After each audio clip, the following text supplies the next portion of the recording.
ನಮಸ್ತೆ. ಎಲ್ರೂ ಹೇಗಿದ್ದೀರಾ? ನಾನು ಚೆನ್ನಾಗಿದ್ದೀನಿ. ನೀವೆಲ್ಲರೂ ಚೆನ್ನಾಗಿದ್ದೀರಾ ಅಂತ ಭಾವಿಸ್ತಾ ಇವತ್ತಿನ ವಿಡಿಯೋನ ಶುರು ಮಾಡ್ತಾ ಇದ್ದೀನಿ. ಹೆಚ್ಚಿಗೆ ಡೆಂಗ್ಯೂ ಅಂದ ಕೂಡಲೇ ತುಂಬ ಜನ ಪ್ಯಾನಿಕ್ ಆಗ್ತಾರೆ. ಯಾಕಂತಂದರೆ ನ್ಯೂಸಲ್ಲಿ ಇವತ್ತು ಇಷ್ಟು ಡೆಂಗ್ಯೂ ಕೇಸ್ ಸಿಕ್ಕಿದೆ, ಇಷ್ಟು ಜನ ಸಾವನ್ನಪ್ಪಿದ್ದಾರೆ, ಹಂಗೆ ಹಿಂಗೆ ಅಂತ ತೋರಿಸ್ತಾ ಇರ್ತಾರಲ್ಲ. ಸೊ ಅವರು ಸ್ವಲ್ಪ ಅವೇರ್ನೆಸ್ ಕ್ರಿಯೇಟ್ ಮಾಡೋದಕ್ಕಿಂತ ತುಂಬ ಜನಕ್ಕೆ ಪ್ಯಾನಿಕ್ ಮಾಡೋದು ಹೆಚ್ಚು. ಸೊ ಹಾಗಾಗಿ ನಾವು ಪ್ಯಾನಿಕ್ ಆಗದೆ ನಾವು ನಮ್ಮ ಹುಷಾರಲ್ಲಿ ನಾವಿರಬೇಕು ಅಂತ ಹೇಳ್ತೀನಿ. ಇವಾಗ ಎಲ್ಲ ಕಡೆ ಡೆಂಗ್ಯೂ ಡೆಂಗ್ಯೂ ಅಂದ್ಬಿಟ್ಟು ಎಂಥವ್ರಿಗೂ ಭಯ ಪಡಿಸ್ತಾ ಇದೆ. ಈ ಮಾತು ಯಾಕೆ ಹೇಳ್ತಾ ಇದ್ದೀನಿ ಅಂತಂದರೆ ನನಗೆ ಓನ್ ಎಕ್ಸ್ಪೀರಿಯನ್ಸ್ ಆಗಿದೆ. ನನ್ನ ಮಗಳಿಗೆ ಡೆಂಗ್ಯೂ ಆಗಿ ಅವಳು ಸಫರ್ ಮಾಡ್ತಾ ಇದ್ದಿದ್ದು ನನ್ನ ಕಣ್ಣಾರೆ ನೋಡಿ ನಾನು ಆ ಎಕ್ಸ್ಪೀರಿಯನ್ಸ್ನ ನಿಮ್ಮ ಹತ್ರ ಹೇಳ್ತಾ ಇದ್ದೀನಿ.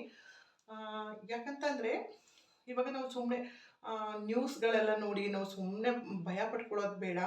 ಅಂದರೆ ಆದಷ್ಟು ನಮ್ಮ ಎಚ್ಚರಿಕೆಯಲ್ಲಿ ನಾವಿರಬೇಕು. ಹಾಗಂತ ಜ್ವರ ಬಂತು ಅಂತ ನೆಗ್ಲೆಕ್ಟ್ ಮಾಡೋದು ಬೇಡ.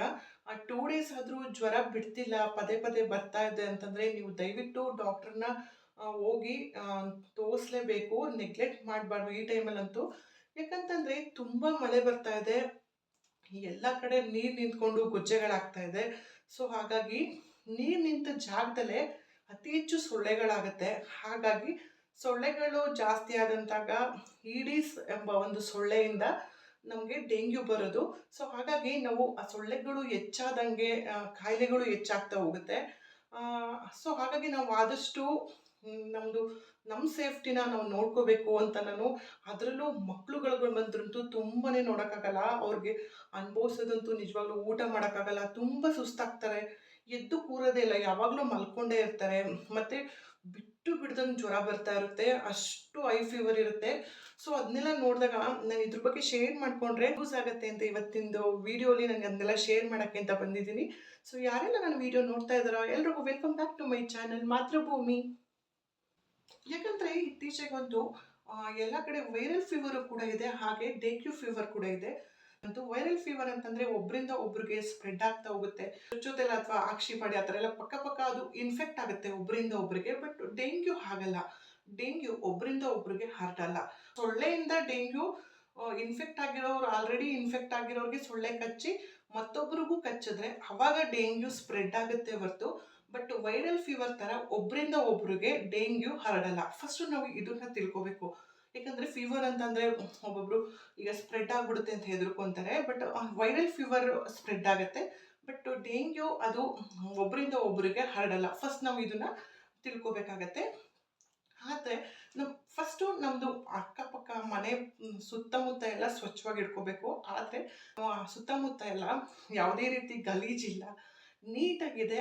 ಆದರೂ ನಮ್ಮನೇಲಿ ನನ್ನ ಮಕ್ಕಳಿಗೆ ಡೆಂಗ್ಯೂ ಬಂತು ಅಂತ ರೀಸನ್ ಏನಂತಕ್ಕಂತಂದರೆ, ಈಗ ನಾವು ಮನೇಲಿರೋ ಅಷ್ಟು ದಿನ ಮಾತ್ರ ನಾವು ಸೇಫ್ಟಿ ನೋಡ್ಬೋದು. ಈಗ ಔಟ್ ಸೈಡ್ ಹೋಗ್ತಾರೆ, ವ್ಯಾನ್ಗಳಲ್ಲಿ ಹೋಗ್ತಾರೆ, ಅಥವಾ ಸ್ಕೂಲ್ಗಳಲ್ಲಿ ಹೋಗ್ತಾರೆ, ಎಲ್ಲ ಕಡೆ ಸೇಫ್ ಮಾಡೋಕ್ಕಾಗಲ್ಲ.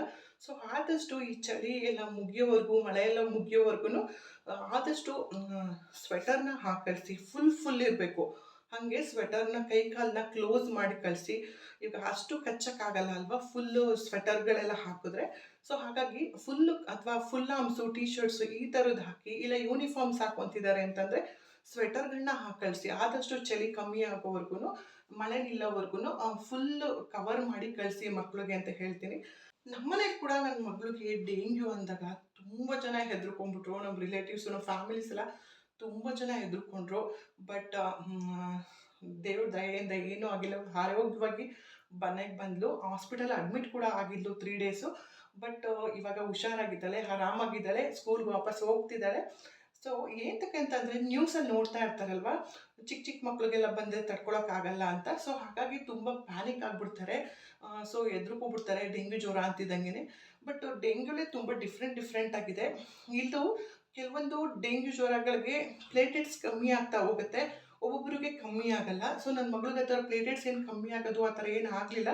ಅವಳಿಗೆ ಫೀವರ್ ಮಾತ್ರ ಬರ್ತಾ ಇದ್ದ ಕಾರಣ ಸೊ ಆರಾಮಾಗಿದ್ಲು. ಬಟ್ ಕೆಲವೊಬ್ಬರಿಗೆ ಜ್ವರ ಬಂದ ತಕ್ಷಣ ವಾಮಿಟ್ ಆಗುತ್ತೆ, ಊಟ ಎಲ್ಲ ಸೇರಲ್ಲ, ಮತ್ತು ಪ್ರತಿಯೊಂದು ಕೈ ಕಾಲೆಲ್ಲ ನೋವು ಸ್ಟಾರ್ಟ್ ಆಗುತ್ತೆ, ತಲೆನೋವು ಸ್ಟಾರ್ಟ್ ಆಗುತ್ತೆ, ಮಲಗೋಕ್ಕಾಗಲ್ಲ, ವಾಮಿಟಿಂಗು ಎಲ್ಲ ಈ ಥರ ಎಲ್ಲ ಪ್ರಾಬ್ಲಮ್ಗಳು ಸ್ಟಾರ್ಟ್ ಆಗುತ್ತೆ. ಸೊ ಇಮ್ಮಿಡಿಯೇಟು ಜ್ವರ ಬಂದ ಕೂಡಲೇ ನಿಮಗೆ 1 ದಿನ ಆದರೂ ಜ್ವರ ಬಿಡ್ತಿಲ್ಲ ಅಂತಂದರೆ ದಯವಿಟ್ಟು ಡಾಕ್ಟ್ರನ್ನ ಕನ್ಸಲ್ಟ್ ಮಾಡಲೇಬೇಕು. ತುಂಬ ನೆಗ್ಲೆಕ್ಟ್ ಮಾಡಬಾರ್ದು. ಅದು ಮಕ್ಳಿಗೆ ಏನಾದ್ರು ಬಂದರೆ ಇಮ್ಮಿಡಿಯೇಟ್ ನೀವು ಹೋಗಿ ಕನ್ಸಲ್ಟ್ ಮಾಡಿ ಅದು ಯಾವ ಥರ ಬ್ಲಡ್ ಟೆಸ್ಟ್ ಮಾಡಿಸಿ ನಿಮಗೆ ಗೊತ್ತಾಗುತ್ತೆ ವೈರಲ್ ಫೀವರಾ ಇಲ್ಲ ಡೆಂಗ್ಯೂನ ಅಂತ.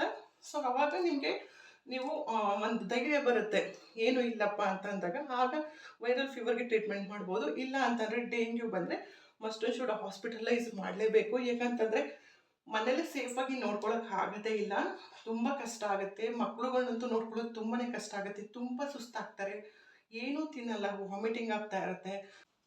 ಮತ್ತು ಆದಷ್ಟು ಮಕ್ಳಿಗೆ ಎಲ್ರಿಗೂ ಆದಷ್ಟು ದಾಳಿಂಬೆ ಹಣ್ಣು, ಕಿವಿ ಫ್ರೂಟು, ಪಪ್ಪಾಯ ಈ ಥರ ಫ್ರೂಟ್ಸ್ನ ತಿಂತಾ ಬನ್ನಿ. ಆವಾಗ ಬೇಗ ಹುಷಾರಾಗ್ತಾರೆ. ಪ್ಲೇಟೆಟ್ಸ್ ಕಮ್ಮಿ ಆಗ್ತಿದ್ರೆ ಈ ಥರ ಎಲ್ಲ ಫುಡ್ಡು ತಿಂದಾಗ ಇಮಿಡಿಯೇಟು ಪ್ಲೇಟೆಟ್ಸ್ ಜಾಸ್ತಿ ಆಗುತ್ತೆ. ಸೊ ಹಾಗಾಗಿ ಯಾರು ಪ್ಯಾನಿಕ್ ಆಗಬೇಡಿ, ಆರಾಮಾಗಿರಿ, ಹಾಸ್ಪಿಟ್ಲಿಗೆ ಹೋಗಿ ತೋರಿಸ್ಕೊಳ್ಳಿ. ಇವಾಗ ನಮಗೆ ಸೊಳ್ಳೆ ಕಚ್ಚಿದೆ ಅಂತಂದರೆ, ಇವಾಗ ಕಚ್ಚಿದೆ ಅಂದರೆ ಇಮಿಡಿಯೇಟ್ ಇವತ್ತೇ ನಮಗೆ ಜ್ವರ ಬರುತ್ತೆ ಅಂತ ಆ ಥರ ಅಲ್ಲ. ಅದು ಸೊಳ್ಳೆ ಕಚ್ಚಿ 2ರಿಂದ 7 ದಿನಗಳ ಕಾಲಾವಕಾಶ ಇರುತ್ತೆ. ನಮಗೆ ಒಂದು ವೀಕಲ್ಲಿ ಯಾವಾಗಲಾದರೂ ಕೂಡ ಜ್ವರ ಸ್ಟಾರ್ಟ್ ಆಗ್ಬೋದು. ಸೊ ಹಾಗಾಗಿ ನಾವು ಸೊಳ್ಳೆಗಳು ಇಲ್ದಂಗೆ ನೋಡ್ಕೋಬೇಕು, ಆದಷ್ಟು ಕಂಟ್ರೋಲ್ನ ಮಾಡಬೇಕು. ಮಸ್ಕಿಟೋ ಕಾಯಿಲು, ನೆಟ್ಟು ಹಿಂಗೆಲ್ಲ ಯೂಸ್ ಮಾಡಿ ಆದಷ್ಟು ಮಕ್ಳಿಗೆ ಕಚ್ಚದಲ್ಲೇ ಇರೋ ರೀತಿ ನೋಡ್ಕೋಬೇಕು.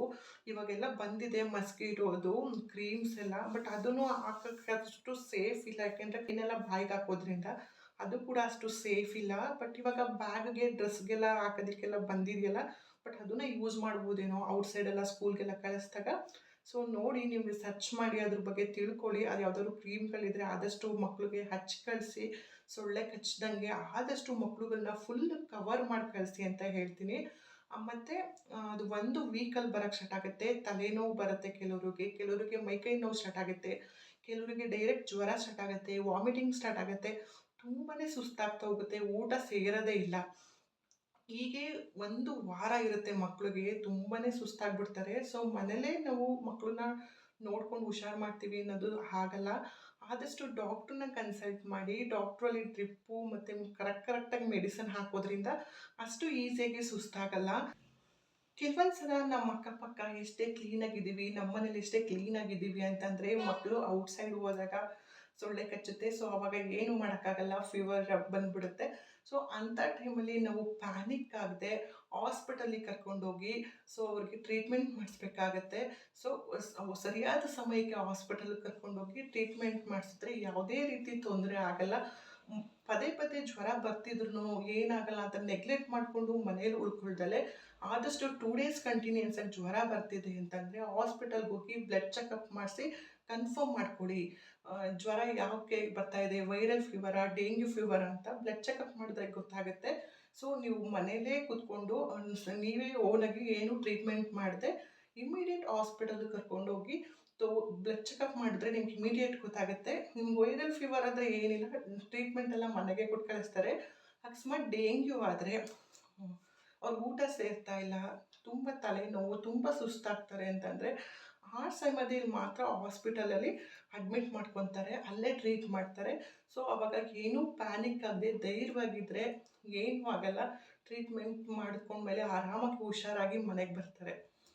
ಸೊ ನಂದು ಇವತ್ತಿನ ವಿಡಿಯೋ ಇದಾಗಿತ್ತು. ಯಾರು ಕೂಡ ಡೆಂಗ್ಯೂ ಫೀವರ್ ಅಂದ್ಬಿಟ್ಟು ಹೆದರ್ಕೋಬೇಡಿ, ಆರಾಮಾಗಿ ಹ್ಯಾಂಡಲ್ ಮಾಡಿ ಧೈರ್ಯವಾಗಿರಿ. ಏನು ಸೇಫ್ಟಿ ಇದೆಯೋ ಅದನ್ನು ಮಾಡ್ಕೊಳ್ಳಿ, ಆದಷ್ಟು ಧೈರ್ಯವಾಗಿರಿ, ಡಾಕ್ಟ್ರನ್ನ ಕನ್ಸಲ್ಟ್ ಮಾಡಿ ಅಂತ ಹೇಳ್ತಾ ಇವತ್ತಿನ ವೀಡಿಯೋನ ಮುಗಿಸ್ತಾ ಇದ್ದೀನಿ. ಯಾರಿಗೆಲ್ಲ ನನ್ನ ವೀಡಿಯೋ ಇಷ್ಟ ಆಯಿತು ಲೈಕು ಶೇರು ಮಾಡಿ. ಹಾಗೆ ಯಾರೆಲ್ಲ ನನ್ನ ವೀಡಿಯೋ ಕೊನೆವರೆಗೂ ನೋಡಿದ್ರು ಎಲ್ರಿಗೂ thank you so much. Take care, bye bye.